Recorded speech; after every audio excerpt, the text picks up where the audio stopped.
5 खबरें मैं आपसे शेयर करने लगा हूँ आज की एक न्यूज़पेपर पे सिर्फ। पहली खबर सुनिए।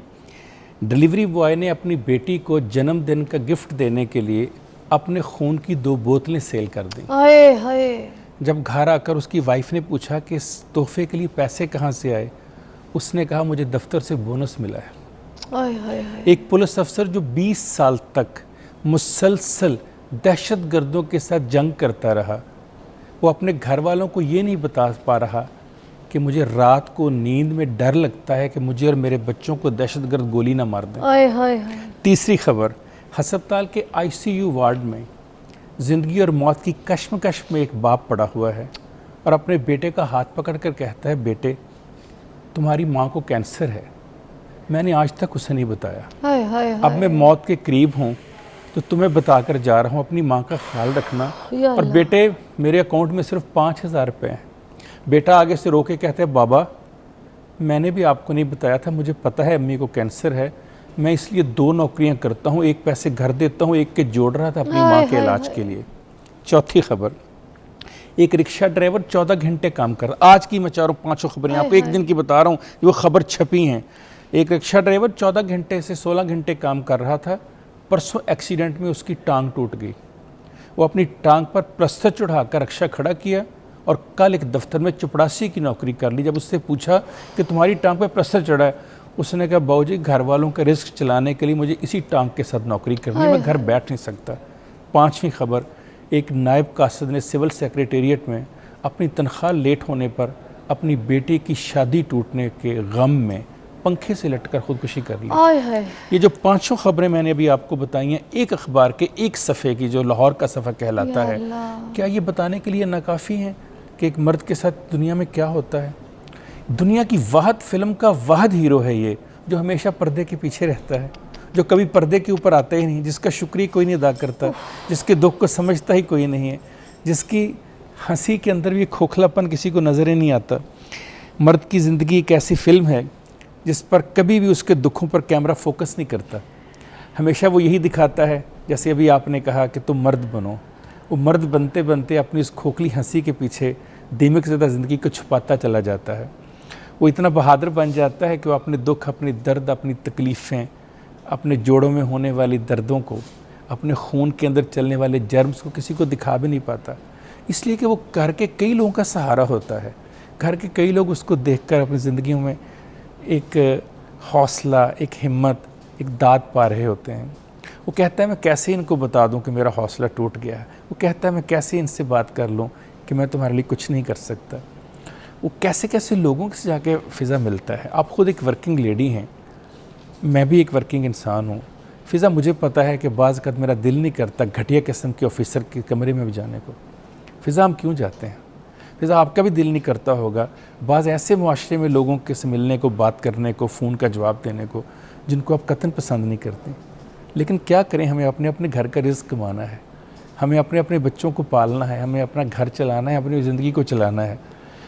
कभी उस मर्द से पूछा है, अब्बा जब तुम अपनी अना को त्याग कर, छोड़ कर, अपनी इज़्ज़त नफ्स को छोड़ कर, बाबा जब तुम अपने तमाम तर ज़िंदगी की जितनी रानाइयाँ हैं, जितनी खुशियाँ हैं, जितना सुकून है, जब छोड़कर सुबह बेड छोड़ते हो, तैयार होकर तुम दफ्तर जाते हो, रास्ते में वैगनों के धक्के खाते हो, रास्ते में लोगों की बातें सुनते हो, दफ्तर में तुम्हें इंसल्ट किया जाता है, बाबा तुम कैसे ज़िंदगी गुजारते होंगे? बाबा तुम्हारी कौन सुनता है? इसे हम बर्नआउट कहते हैं। बर्नआउट पता क्या होती है फ़िज़ा? कि आप सारी दुनिया के मसाइल हल कर रहे हों, लेकिन जब आपको कोई मसला हो, कोई आपकी बात भी सुनने को तैयार ना हो, लोग आपको ऐसे ले रहे हो कि हमें कुछ भी इशू है, कोई भी प्रॉब्लम है, इनसे बात कर लो, और जब इनको प्रॉब्लम है ये किनसे बात करें जाकर? ऐसे में उसके घर में भी कुछ से नहीं पूछ रहा होता। मैं अक्सर एक बात में बहुत परेशान हुआ करता था। मैं कहता था मेरे वालिद साहब की जूती 6 माह के अंदर अंदर ऊपर से तो साफ़ रहती है, नीचे से क्यों घिस जाती है? फिर मुझे इस बात की समझ नहीं आती थी। इस बात की समझ मुझे उस वक्त आई जब मैं ख़ुद कमाने के लिए निकला और मुझे पता चला 8 घंटे खड़े होकर जब इंसान काम करता है अपने बच्चों के लिए, तो उसकी जूती ही नहीं, उसके पाँव भी नीचे से घिस जाते हैं। वो घिस के छोटा सा रह जाता है, लोगों को वही नज़र आ रहा होता बड़ा, लेकिन अंदर ही अंदर वो अपने असल कद से कहीं नीचे रह जाता है। सुबह से लेकर रात तक वो घिसता चला जाता है। और कोई उसके लिए कुछ नहीं कर, उसे एक बोल भी नहीं दे रहा होता कोई। ऐसे में उसको चाहिए क्या? वो कोई लंबी चौड़ी बातें तो मांग ही नहीं रहा। मौलाना रूमी ने एक बड़ी कमाल की हकायत बोली। उन्होंने कहा, मर्द का गम उसके होंठों पर नहीं, उसकी हड्डियों में होता है। कभी आप उसकी हड्डियों से बात करके तो देखें, वो कितनी तड़क रही हैं, कितनी दुखी हैं, कितनी परेशान हैं। बाबा शफाक अहमद साहब, मेरे बाबा जान, कहा करते थे कि मर्द एक ऐसे दरख्त की तरह है जो फल दे, साया दे, मगर टूटने पर भी आवाज़ ना दे। कितनी सख्ती कर दी आपने मर्द के ऊपर। ना वो रो सकता है, ना वो बात कर सकता है, ना अपना दुख बयान कर सकता है, ना वो टूटने पर आवाज़ दे सकता है। कहाँ जाए, किससे बात करे वो? सर क्यों कहते हैं कि ये मर्द कभी रोता नहीं है? क्यों? उसको दर्द नहीं होती, उसको तकलीफ़ नहीं होती, उसके एहसासात नहीं है, उसकी फीलिंग्स नहीं है। ये सब कुछ तो जिस तरह से एक औरत के अंदर डाली गई है, उसी तरह एक मर्द के अंदर भी है। तो फिर मर्द के लिए क्यों कहा जाता है कि उसको तकलीफ़ नहीं होती, मर्द को तकलीफ़ नहीं होती, मर्द रोता नहीं है? क्यों? सुकरात से किसी ने पूछा कि तुम दुनिया के सबसे अक्लमंद इंसान हो, एक बात तो बताओ, इंसान की सबसे बड़ी आजमाइश क्या होती है? उसने कहा, एक मर्द की सबसे बड़ी आजमाइश ये है कि उसे ये गलत तस्वर दे दिया गया है कि वो किसी तरह के दुख में रोएगा नहीं, उसे बर्दाश्त कर जाएगा। ये जो समाज ने उसको बना दिया है, और उसने भी उस अहद को कबूल कर लिया है, उसने भी उस ओहदे को कबूल कर लिया है कि मैंने रोना नहीं, मैंने बात नहीं करनी, मैंने बर्दाश्त करते चले जाना है। उससे उसकी अपनी नफ्सियात मर जाती है, उसके अपने अंदर का इंसान मर जाता है। जो आपकी अपनी इज़्ज़त नफ्स आपकी नज़रों में होती है, वो कहीं गिर जाती है। वो एक रोबोट की तरह, एक मशीन की तरह बन जाता है। हम समझते नहीं हैं कि वो भी एक इंसान है, उसके अंदर भी दुख है, वो भी कुछ शेयर करना चाहता है, वो भी कुछ बात करना चाहता है। ऐसे ऐसे लोग हैं फ़िज़ा, जो अपने हस्बैंड को, अपने बच्चों को बाहर से पाकिस्तान नहीं आने देते। नहीं नहीं, उधर ही रहो, तुम कमाओगे तो घर चलेगा।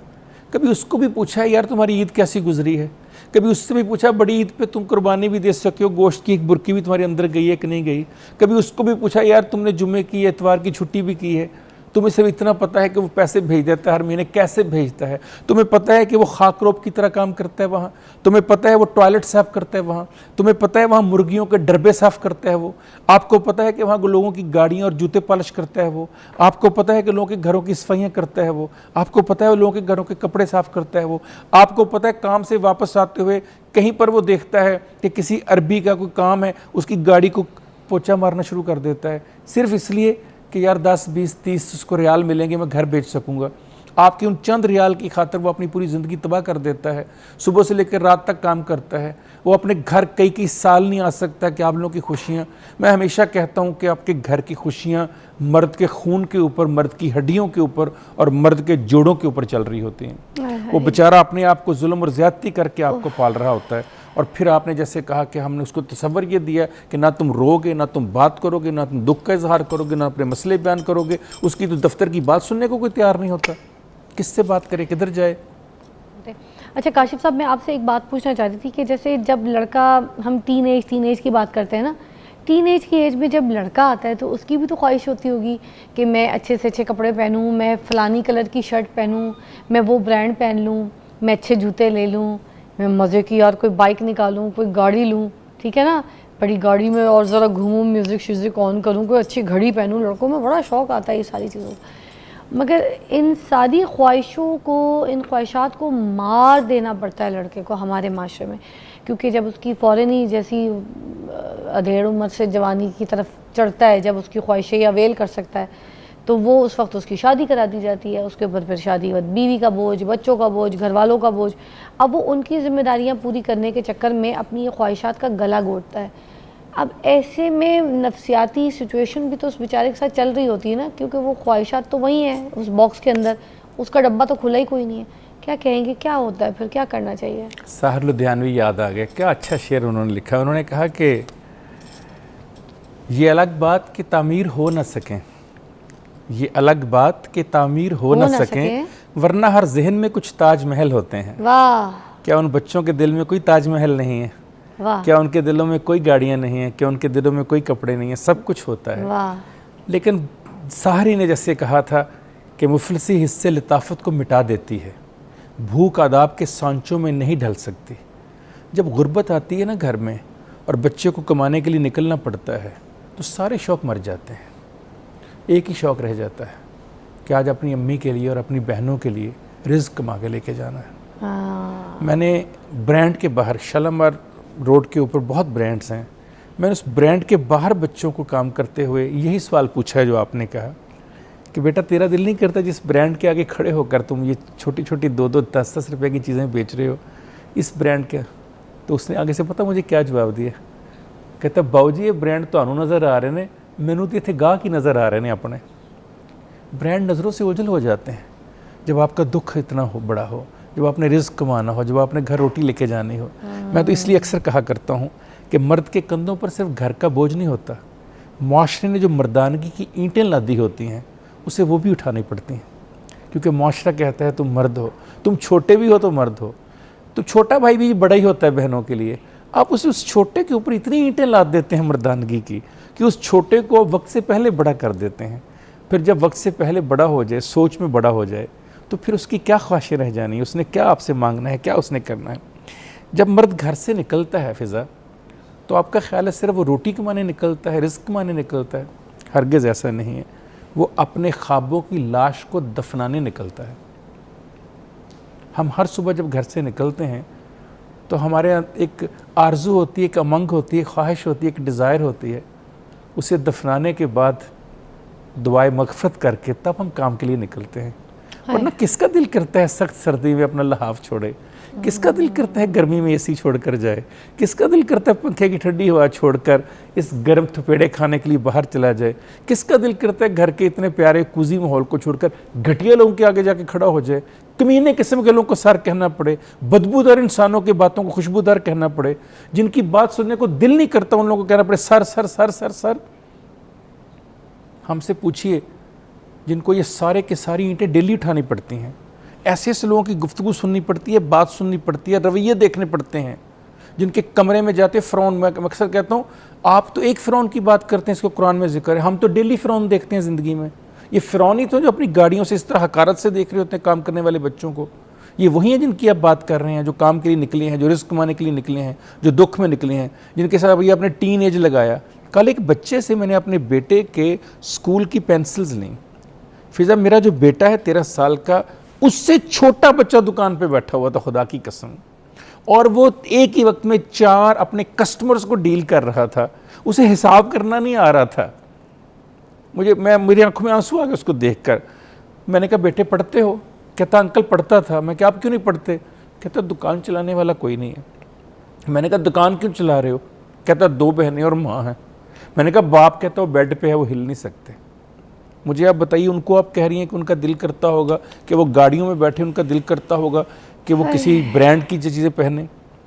इतने दुख और इतनी तकलीफ जिसने उठाई है। मैंने उसको फिर एक जुमला कल बोला, मैंने कहा बेटा असल में घर के बाप तुम हो, असल में घर के बाप तुम हो। क्या वो बाप जो बेड पे लेट गया वो बाप नहीं, वो तो बच्चा बन गया। तुमने बाप की तरह उस घर को चला रहे हो, और बेटा खाल के कायनात तुम्हारी इसमें बड़ी मदद करेगा।